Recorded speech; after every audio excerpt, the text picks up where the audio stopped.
I bled on an airport floor because I reached for my wallet. 5 minutes later, Pentagon agents walked past a wall of cameras and put two cops in handcuffs, and if you think that was the end of it, you don't know how loud a system can scream when the truth finally steps into the light. The sliding doors at Dallas-Fort Worth hissed open like a machine taking a breath, that blast of recycled air, the rubbery squeal of suitcase wheels, the tin voice telling someone their gate had changed again.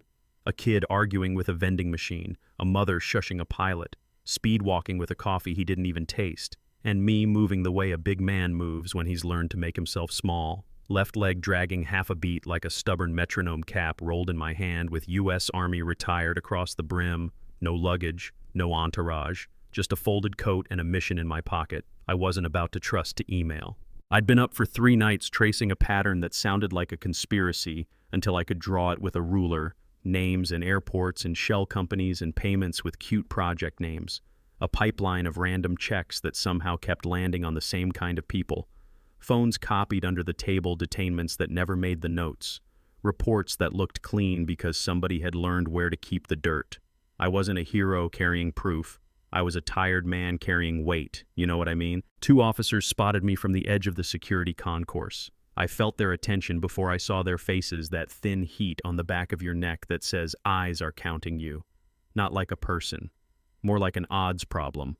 One adjusted his belt like it was a holster and a permission slip. The other squinted, the way people squint when they're trying to fit you into a shape they got handed at roll call. And then the shout came, not a conversation starter, a command looking for a script. "Sir," he barked, and the terminal tilted, phone slowed. Heads turned, that million-dollar moment when strangers become witnesses. My hands were loose at my sides, the way muscle memory teaches you when you've spent years negotiating with fear. "Step aside, sir. We need to ask you a few questions," which is American for "we've already decided what you are." "What's this about?" I asked, because questions can be calming or dangerous depending on how you hold your voice. "Identification," he said, and his partner reached to steer me toward the wall like a suitcase with a broken wheel. "You match a description of what I didn't say.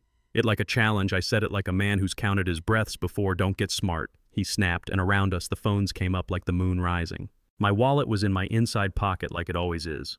Right-hand side, fingers easy to see, left elbow, clear a posture I learned overseas and perfected at home. "With respect," I said, "I'm reaching slow because only certain people grow up knowing you have to narrate your movements to stay alive." His hand twitched toward his holster, and I heard something click that didn't belong to the pistol. It belonged to a story that gets told too often, the one where suspicion is a reflex and apology is imaginary. My fingers brushed leather. "Gun." The sound that followed didn't feel like sound. It felt like heat, hitting bone, a punch and a flash, and then tile, cool and hard and far away. The terminal inhaled and forgot how to exhale. Someone said Jesus, like a prayer that had missed its chance. "You shot him," the partner whispered, which is what people say when truth shows up without makeup. "Stay down," the shooter shouted, his voice shaking like the lie he was trying to swallow. Iron in my mouth, a fizz around the edges of my eyes. All those drills I ran with young soldiers playing in my head like an old song breathed through the pain. Count to 4, count to 8. Don't let panic bargain with your lungs. Phones circled me like a halo made of glass. "You didn't even ask who I was," I said, and I don't know if he heard it, but the cameras did. The cameras always do. Then the boots came. Not stomping, not swaggering, moving like a plan. 6 men in plain clothes cutting through the crowd the way water chooses a path. Badges flashing, quick and quiet. The lead was a tall black man in a navy suit with that stillness you only see in people who've stepped into bad rooms and left them better. "Federal defense agents back up," he said, and the air obeyed him. Before the people did, he held up his ID, not to brag, just to mark the ground. "Special Agent Colton Reeves, Department of Defense, Criminal Investigations, step away from the victim." Victim, not suspect, one word changed the temperature. They didn't know my name. They didn't know my rank. They didn't know how many times surgeons stitched me together and told me I'd run again if I treated pain like a partner they didn't know about. The report tucked in a locker by Gate C, left side second shelf under last month's in-flight magazine with the smiling couple on a beach. They probably never visit, but Reeves knew enough. He knelt, pressed a steady hand on the wound, leaned close and said, "Stay with me, Colonel." "I thought you'd never show," I rasped, and he smiled with half his mouth because the other half was busy being responsible behind him. His team disarmed the officers with the speed of people who don't believe in second chances for bullets. A dark helicopter hummed above the terminal windows, shook like a giant had touched them with one careful finger. "Who the hell are you?" the shooter asked, and Reeves gave him the kind of look that makes a man fall through his own shoes. "You just opened fire on Lieutenant Colonel Isaiah Freeman," he said evenly. "United States Army retired and an active consultant on a federal investigation." Active consultant sounds fancy. What it really had been for months was me in a small circle collecting receipts, bad receipts, messy receipts, the kind that get printed at off hours and filed in folders that never meet sunlight. Airports swapping passenger data. Private contractors with patriotic names writing invoices for enhanced risk profiling, police trainings that taught officers to call their bias a surface intuition. You see where this goes, right? They loaded me into the ambulance, the world narrowed to the rectangle of Reeves's face and the staccato beeps of machines that wanted me to keep my promise to stay a TV somewhere. Stuttered, breaking news. Armed officers fire at DFW, then a push alert shouldered it aside. Victim confirmed as decorated black veteran working with Pentagon. Then the first clip hit the feeds, 30 seconds of my hands, my slow reach, the shot, the silence, the phones shaking in witness hands. The moment spread like weather. People saw what they wanted to see, a mistake, a tragedy, a lesson, a permission. Let me pause you here, pattern interrupt. If it were you, what would you have done? Not the fearless version of you that lives in your comments when the lights are on. The you who has learned the shape of fear and the price of being misread. Would you have moved slower? Said less? Looked down? Survived? Would that have saved you? Do you think that's fair? At the hospital, the lights were the wrong white. The room smelled like antiseptic and old quiet, the kind of quiet that pretends to be peace. My shoulder was wrapped, my ribs hummed, machines counted for me while my mind caught up. Reeves stood by the window, phone to his ear, talking in that careful code we use when truth is a live wire. "You just made half the country angry," he said. When he hung up, "The other half wants to turn you into a martyr." I stared at the ceiling and said the only thing that kept me steady. "This isn't about me, Colton. It's about a list." The list wasn't theory. The list had names and dates and airports and officers and supervisors and the contractors who taught them how to do it and the payments that kept the lights on at offices with flags in their lobbies. After I retired, I started hearing the same story with new faces. Black travelers pulled into rooms with no cameras, phones searched, luggage torn apart because the algorithm winked a threat box checked by skin, not by behavior. The stories didn't sound coordinated until I laid the contracts side by side, until I traced donations, until I watched a fraternity called Blue Shield United morph into a shield for something uglier. I'm not guessing I told Reeves I'm reporting. That's when the suits walked in. Not uniforms, not hospital staff, dark ties, quiet shoes, the sheen of people who count on you to blink first. "Colonel Freeman," the taller one said. "I'm Agent Troy Matthews. This is Agent Collins. We're here on behalf of the Secretary. We need the report." Reeves stepped between us like a human door. "The report is under my jurisdiction until Colonel Freeman authorizes release," he said. Matthews didn't smile, didn't blink. "Not anymore," he said. "Power tests itself like that. It leans on your name to see if it bends." "Last I checked," I said, "eyes only pending secure delivery to the Oversight Committee means even you don't have clearance. You can tell the Secretary he can call me himself if he wants me to break the chain of custody." Matthews's jaw did the thing men's jaws do when their favorite lever doesn't fit the machine. "We'll be in touch," he said, which is a promise or a threat depending on whether you like sleep. Then Lieutenant Naomi Clark stepped in crisp uniform, neat bun eyes like a level tool. No wobble. She placed a secure tablet beside me and said, "Sir, it's all there. Contracts and routes. Shell companies in Arlington that didn't sell anything. You can hold emails with phrases like optics first and keep this offline. Communications between airport managers and private security vendors. They built a system where bias could bill by the hour, and they called it safety. They trained cops to see skin as a risk multiplier and then told the public to trust the process." I wanted to laugh, but it hurt, so I nodded instead. Stick around because what happened next will blow your mind. The clip leaked, the one from the airport cam, 30 seconds where you can't hear me say anything, but you can read a man's body when he knows he's being measured. Hands, open shoulders down, wallet. Clearly a wallet. The shot still somehow inevitable. It ran on every channel and screen. Some anchors called it a tragic misunderstanding. Others called it a symptom. The talking heads took turns turning me into a lesson. Why wasn't he in uniform? If he was on assignment, Officers have to make split-second decisions. We don't know what happened before the video starts. Yeah, that happened. Then the first hearing, the room smelled like fresh paper and old rules, bright lights that try to make everyone look reasonable. I sat there in a suit that pulled wrong across my ribs and told them the sentence I'd been holding in my jaw. They saw my skin before they saw my badge. A senator with a smile sharp enough to cut said, "This hearing is about facts, not emotion." And I said politely but plainly that facts and emotion are both consequences of truth. Microphones lean toward a sentence like that, they drink it in. While I said those words, Naomi and Reeves and my old soldier, Staff Sergeant Malik Rogers, were doing the work that doesn't trend. They were building a map. Malik cracked open my archive, and Blue Shield United kept appearing, a law enforcement fraternity that learned how to keep its hands clean while its members didn't. Trainings that taught how to file reports that starved the truth of oxygen, how to call pattern a hunch, how to hide the algorithm inside the officer. Aegis Security showed up with travel budgets and legal defense funds and a kind of coded language that sounds like brotherhood, until you translate it. An independent journalist named Laia Harris published the first big piece, connected the dots with hard lines, quoted a line from my report that wouldn't stop echoing the bullets. Don't miss by accident, they are directed by bias disguised as protocol. Protests bloomed, counter-protests hardened. The Department of Justice announced a comprehensive review, which you and I both know can mean a lot or a little depending on who's steering.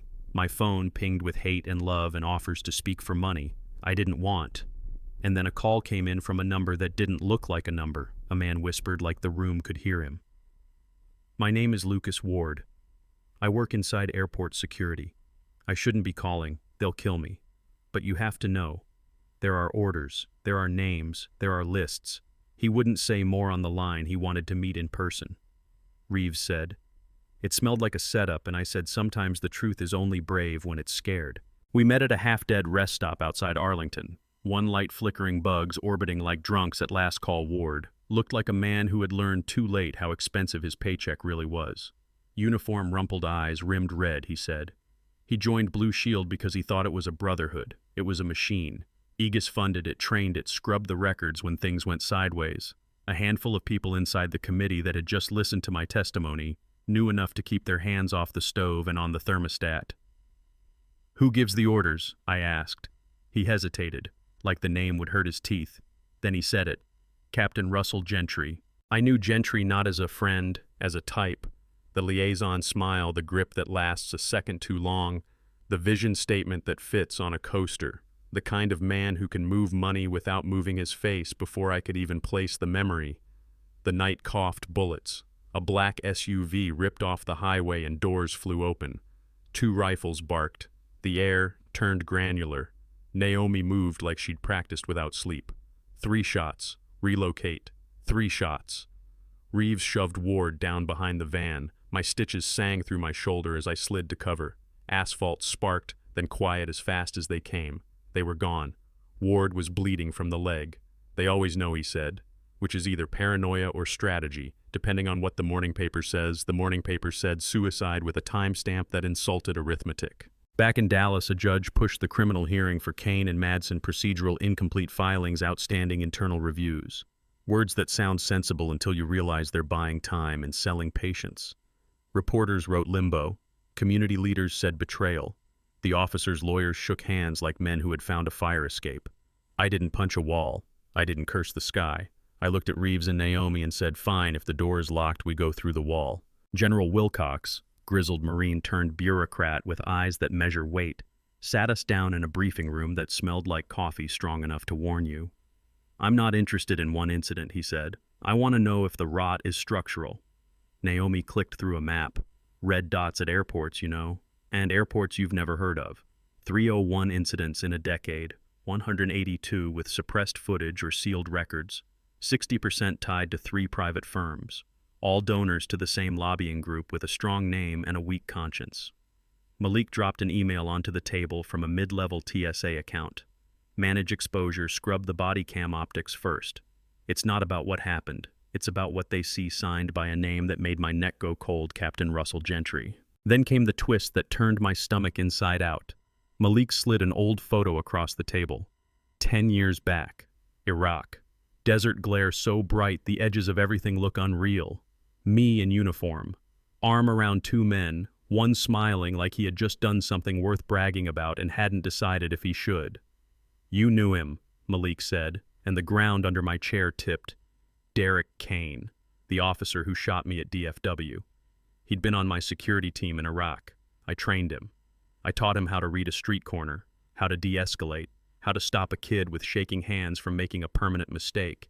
He learned something else along the way, or he forgot everything. I tried to plant that photo. Didn't make it personal. It made it worse. A message delivered across years: if they can shoot you, what chance do the rest of us have? You ever feel betrayal and clarity at the exact same time, like someone wiped fog from glass and you hated what you could finally see?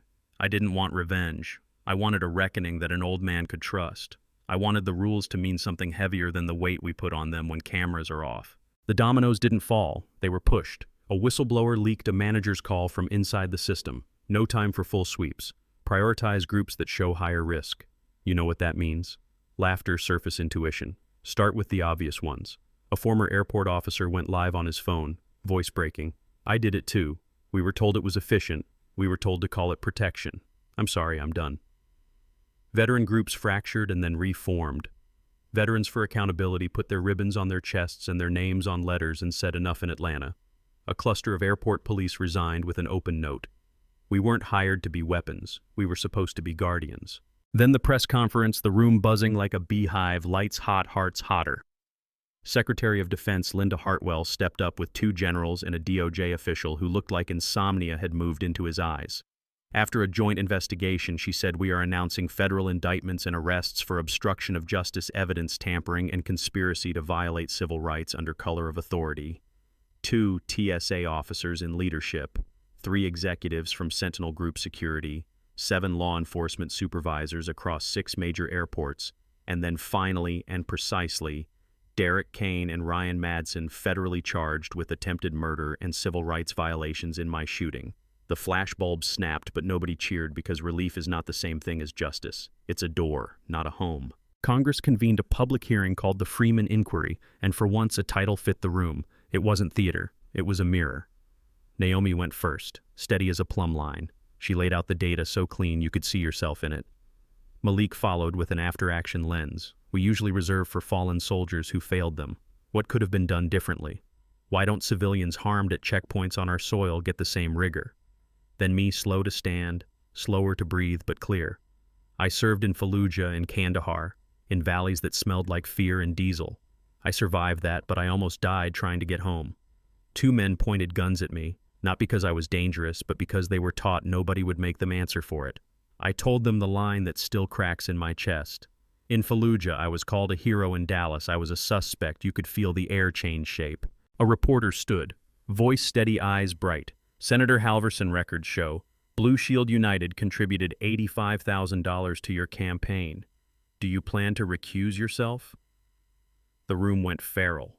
The gavel hit wood like it still believed in its own magic, but the headline had already walked out the door later that week. The Freeman Act hit the floor. Not perfect, not holy, necessary, mandated recording of airport security interactions released within 72 hours. When a complaint is filed, a federal prohibition on demographic risk profiles based on race or ethnicity, an independent civilian and veteran oversight board with real authority and real teeth. The vote wasn't unanimous. Bias never dissolves that easy, but when the clerk read the tally, more yeses than nos, and a ripple moved through the room like a tired country remembering what its words mean. Let me be honest about reform pattern interrupt laws change faster than people, commas can hide excuses. A policy can be printed in the morning and forgotten by afternoon, if nobody's guarding it. Some departments embraced the shift. Others treated it like an allergy. Officers who always did it right kept doing it right. Officers who never learned the difference between duty and license looked for new blind spots to hide in. Some folks who marched for me complained a month later that we'd gone too far. Some who hated me on Tuesday called their chief on Wednesday and said we need better training. Culture turns slow, but it turns. 6 months later, I walked back into DFW Terminal C. No cane, no limp. The scar tugged a little with each step, but it felt like a reminder, not a warning. I wore my dress uniform that day, not because I needed applause, but because sometimes memory needs a visible anchor across from Gate 14. I saw him. Elijah Daniels, 18.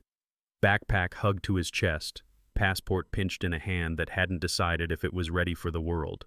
He'd seen me go down that day. He'd seen the blood on tile in a week. He was flying to Geneva for a human rights youth summit, a phrase that sounds abstract until you've watched a man bleed on linoleum. Colonel Freeman, he said, and I said, just Isaiah today. He looked at my uniform like it was a promise. Then he said the question a lot of kids have been asking without saying it out loud. If they can shoot you, what chance do I have? I didn't pretend to be brave, I said. Asking it is right. Believing the wrong answer will break you. I gave him a small envelope. Inside was a still frame from that airport video. He's in the background, half in shadow, eyes wide and unprotected on the back. I wrote the truth. Doesn't need to shout. It needs someone to carry it forward. He boarded. I watched the jetway swallow him, and for the first time in a long time, the sound of an airplane engine didn't make me tense. It made me think of forward. Here's the part that keeps me up. Sometimes this country is better on paper than in practice until we make it. Match badges can be shields or swords depending on the hand that holds them and the money behind the hand. Private profit still rubs its palms when fear spikes. Politicians still sniff the air for which way the wind will praise them. People still clutch their bags tighter when a face like mine steps into their periphery, and yet something shifted. You can feel it. Morning briefings in some airports start with, "Remember DFW and mean it." A chief tells his officers, "Film is your friend." If you're doing it right, parents in living rooms tell their kids you have the right to ask why a church in Detroit painted my face next to the words, "One man stood still."